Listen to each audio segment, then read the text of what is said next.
The next scripture reading is taken from Matthew chapters 26 and 27, some selected verses. On the first day of unleavened bread, the disciples came to Jesus saying, "Where do you want us to make the preparations for you to eat the Passover?" He said, "Go into the city to a certain man and say to him, 'The teacher says, my time is near. I will keep the Passover at your house with my disciples.'" So the disciples did as Jesus had directed them, and they prepared the Passover meal. When it was evening, he took his place with the 12, and while they were eating, he said, "Truly, I tell you, one of you will betray me." And they became greatly distressed and began to say to him one after another, "Surely not I, Lord." He answered, "The one who has dipped his hand into the bowl with me will betray me. The Son of Man goes as it is written of him, but woe to that one by whom the Son of Man is betrayed. It would have been better for that one not to have been born." Judas, who betrayed him, said, "Surely not I, Rabbi." He replied, "You have said so." While they were eating, Jesus took a loaf of bread, and after blessing it, he broke it, gave it to the disciples, and said, "Take, eat. This is my body." And then he took a cup, and after giving thanks, he gave it to them, saying, "Drink from it, all of you. For this is the blood of the covenant which is poured out for many for the forgiveness of sins. I tell you, I will never again drink of this fruit of the vine until that day when I drink it new with you in my Father's kingdom." When they had sung the hymn, they went out to the Mount of Olives. Then Jesus said to them, "You will all become deserters because of me this night. For it is written, I will strike the shepherd, and the sheep of the flock will be scattered. But after I am raised up, I will go ahead of you to Galilee." Peter said to him, "Though all become deserters because of you, I will never desert you." Jesus said to him, "Truly, I tell you, this very night, before the cock crows, you will deny me 3 times. Peter said to him, "Even though I must die with you, I will not deny you." And so said all the disciples. Then Jesus went with them to a place called Gethsemane, and he said to his disciples, "Sit here while I go over there and pray." He took with him Peter and the 2 sons of Zebedee and began to be grieved and agitated. Then he said to them, "I am deeply grieved, even to death. Remain here and stay awake with me." And going a little farther, he threw himself on the ground and prayed, "My Father, if it is possible, let this cup pass from me. Yet not what I want, but what you want." Then he came to the disciples and found them sleeping, and he said to Peter, "So could you not stay awake with me 1 hour? Stay awake and pray that you may not come into this time of trial. The spirit indeed is willing, but the flesh is weak." They spat in his face and struck him. And some slapped him, saying, "Prophesy to us, you Messiah. Who is it that struck you?" Now Peter was sitting outside in the courtyard. Oh, I'm sorry, I missed a page. "Stay awake and pray that you may not come into the time of trial. The spirit is indeed willing, but the flesh is weak." Again he went away for the 2nd time and prayed, "My Father, if this cannot pass unless I drink it, your will be done." Again he came and found them sleeping, for their eyes were heavy. So leaving them again, he went away and prayed for the 3rd time, saying the same words. Then he came to the disciples and said to them, "Are you still sleeping and taking your rest? See, the hour is at hand, and the Son of Man is betrayed into the hands of sinners. Get up, let us be going. See, my betrayer is at hand." While he was still speaking, Judas, one of the 12, arrived. With him was a large crowd with swords and clubs from the chief priests and the elders of the people. Now the betrayer had given them a sign saying, "The one I kiss is the man. Arrest him."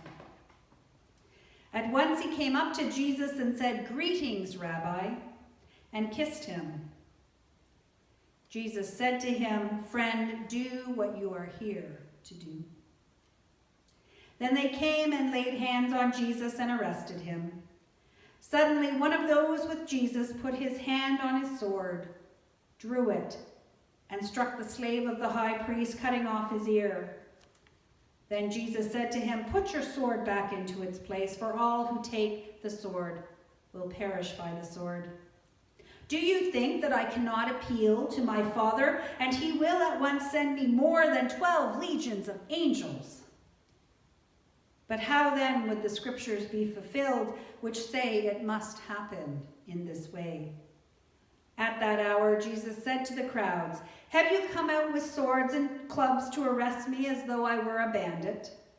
Day after day I sat in the temple teaching, and you did not arrest me. But all this has taken place so that the scriptures of the prophets may be fulfilled." Then all the disciples deserted him and fled.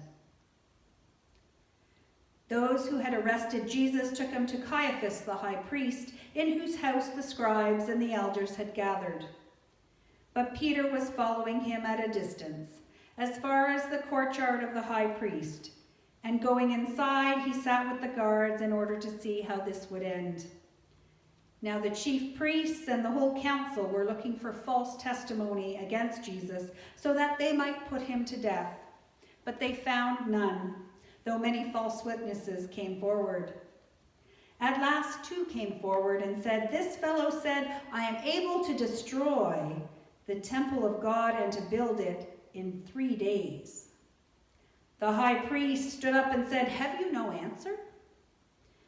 What is it that they testify against you?" But Jesus was silent. Then the high priest said to him, "I put you under oath before the living God. Tell us if you are the Messiah, the Son of God." Jesus said to him, "You have said so. But I tell you, from now on you will see the Son of Man seated at the right hand of power and coming on the clouds of heaven." Then the high priest tore his clothes and says, "He has blasphemed! Why do we still need witnesses? Have you now heard his blasphemy? What is your verdict?" They answered, "He deserves death." Then they spat in his face and struck him, and some slapped him, saying, "Prophesy to us, you Messiah. Who is it that struck you?"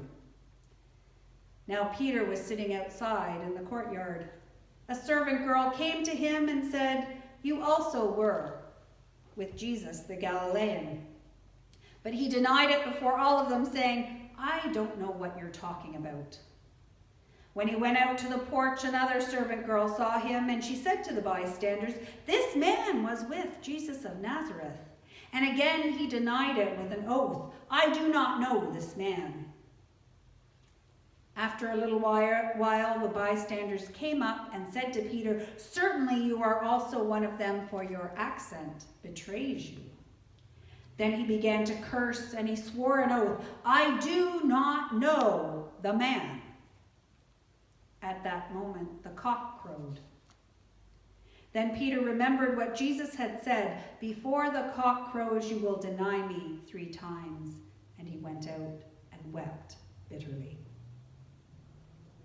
When morning came, all the chief priests and the elders of the people conferred together against Jesus in order to bring about his death. They bound him, led him away, and handed him over to Pilate, the governor. Now Jesus stood before the governor, and the governor asked him, "Are you the king of the Jews?" Jesus said, "You say so." But when he was accused by the chief priests and elders, he did not answer. Then Pilate said to him, "Do you not hear how many accusations they make against you?" But he gave him no answer, not even to a single charge, so that the governor was greatly amazed. Now at the festival, the governor was accustomed to release a prisoner for the crowd, anyone whom they wanted. At that time, they had a notorious prisoner called Jesus Barabbas. So after they had gathered, Pilate said to them, "Whom do you want me to release for you, Jesus Barabbas or Jesus who is called the Messiah?" For he realized that it was out of jealousy that they had handed him over. While he was sitting on the judgment seat, his wife sent word to him, "Have nothing to do with that innocent man, for today I have suffered a great deal because of a dream about him." Now the chief priests and the elders persuaded the crowds to ask for Barabbas and to have Jesus killed. The governor again said to them, "Which of the two do you want me to release for you?" And they said, "Barabbas." Pilate said to them, "Then what should I do with Jesus who is called the Messiah?" All of them said, "Let him be crucified." And then he asked, "Why? What evil has he done?" But they shouted all the more, "Let him be crucified." So when Pilate saw that he could do nothing, but rather that a riot was beginning, he took some water and washed his hands before the crowd, saying, "I am innocent of this man's blood. See to it yourselves." Then the people as a whole answered, "His blood be on us and on our children." So he released Barabbas for them, and after flogging Jesus, he handed him over to be crucified. Then the soldiers of the governor took Jesus into the governor's headquarters, and they gathered the whole cohort around him. They stripped him and put a scarlet robe on him, and after twisting some thorns into a crown, they put it on his head. They put a reed in his right hand and knelt before him and mocked him, saying, "Hail, King of the Jews!" They spat on him and took the reed and struck him on the head. After mocking him, they stripped him of the robe and put his own clothes on him. Then they led him away to crucify him.